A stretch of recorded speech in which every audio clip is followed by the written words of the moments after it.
Good day and welcome to JCTV Africa. My name is Marvelous Damini. Thank you so much for joining me. This is our daily roundup. Like I said in the morning, I'm doing this roundup alone today, but Kenan will be joining me tomorrow as we give you the trending stories from the Sunshine City and just across Zimbabwe. And today in our trending stories this evening, Brian Tiki, who is a Mount Pleasant independent candidate, and he has been trending lately on social media for printing out his campaign posters with Chamisa's face on them, and has been accused of being an associate of ZANU-PF. Today held a press conference in Harare to set the narrative straight. Brian Tiki highlighted that he is in no way associated with ZANU-PF and is actually in support of Chamisa's vision. And as we know that the Mount Pleasant seat was left vacant after Fadzai Mahere resigned in solidarity with Chamisa after his resignation as the Triple C president. Let's listen to what Brian Tiki has to say during the press conference.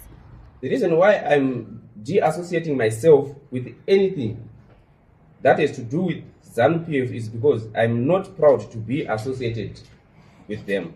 I do not support their ideologies, their misgovernance and ignorance to human needs and rights.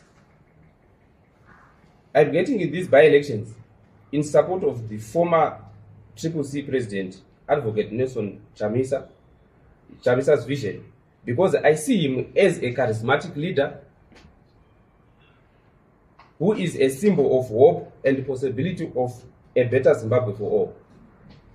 It's not a secret that Advocate Nelson Chamisa is a loved man, and he is the hope of every suffering Zimbabwean and of every unemployed youth.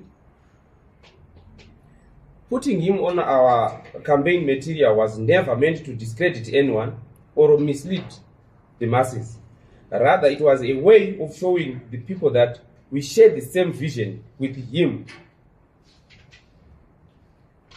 As vision attracts provision, right now it's not the time for any division, but to ensure that we do not give the seat away to a member of the ZANU-PF regime. I'm not here to change anyone's opinion because everyone is entitled to their own opinion. Rather, I'm here to tell the truth, and I will always pledge my allegiance to the people of Mount Pleasant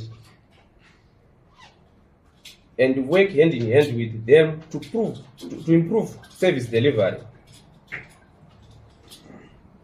And I pray that on the 27th of April, their decision will align with God's decision, because I believe leaders are ordained by a higher power. That was Brian Tiki there, a Mount Pleasant independent candidate who was stating that he is not supported by ZANU-PF, let alone supporting ZANU-PF, because he is not in agreement with their ideologies as a party, and was stating that he's actually supporting Advocate Nelson Chamisa's ideologies. And moving forward with our roundup today, in another story, ZANU-PF leaders and Triple C leaders are said to be joining forces together in a move to push the 2028 elections forward, and we might be able to see that the president is going to be in the seat for more than he should be if this is actually going to be pushed forward. This was highlighted by Christopher Mtswanga when it was highlighted that Triple C leaders have actually submitted some forms in a move to try and push the elections forward. And we'll keep an eye on that development, and we'll